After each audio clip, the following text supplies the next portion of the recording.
Okay, 8th graders, this is part 2 of 6-2. The first one I put out there did not take. I tried it a couple times, so I'm just going to redo it, but I've already gone through the problem, so we'll just recap real fast. I think I left you off here. All you need to know is going to be up here. Okay, so this is the most important piece. If you look up here, this will tell you what you need to do. On your questions, it'll ask you if it has one solution, and that's if the lines cross. If it has no solution and it's parallel, or if there's infinitely many and they're on the same line. So there's tricks of how you can tell that, okay? Over here, if the slopes are the same and the y-intercepts are not the same, you can answer this both no, there's one solution, meaning they'll cross at some point. Over here, this is going to end up being no solution. They run parallel. How can you tell that? If they have the same slopes, but different y-intercepts, okay? So if they start in different locations, but then they have the same slope, they're never gonna cross. So look up here, these ones have identical slopes, different y-intercepts, okay? That will be when they're parallel. Now over here, the last bit, the trick here is if they have identical both. If they have the same slope and the same y-intercept. In this case, there is no y-intercept, but that's still the same, 0, 0. Over down here, I did this practice problem here.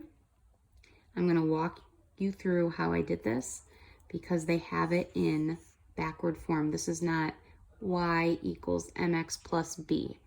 They have 2y equals mx plus b. It's backward. So you have to get it the regular way. And this way isn't either. So we'll start with the blue. Y minus 8 equals 2x. What's the slope? Anything with the x, okay? So we have to get this guy, this will be our y-intercept, we have to get him over here by the slope. So you do the inverse operation, this is a minus 8, so you plus 8 on each side, and you'll come up with y equals 2x plus 8. There we go, we can graph that easily. Because we'd start at a positive 8, and then we'd go up 2 over 1, up 2 over 1. Over here, we have this. So what do we do first?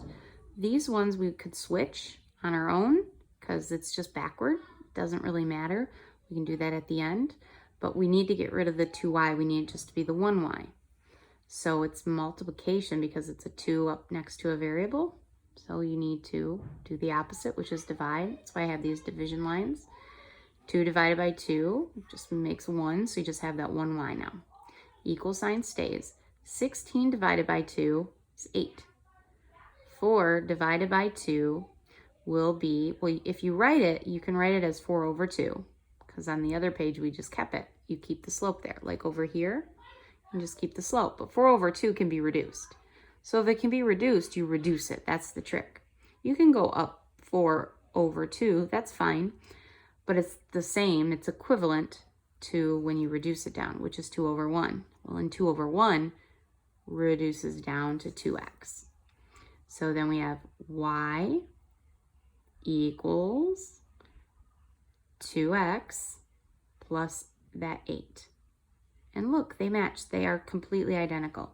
So your trick here is if they have identical slope and y-intercept, it's infinitely many solutions because they're on the same line. So they would start at the same place and end at the same place. They just keep going in the same direction. If it is a no solution, that means the y-intercepts are different, but the slope is the same. And over here, if they have different of both slope and y-intercept, it is going to intersect somewhere, and that's one solution. All right, so I'm gonna have you guys do the practice in here. If I can turn the page.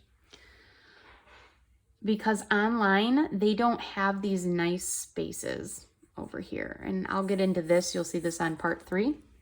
But I'm going to have you do this practice problem 4, 5, and 6. And that will be what you have to do. If you want to go on and try and do these, cool. But I'm just going to require you to do 3 problems. That's it. All right, good luck.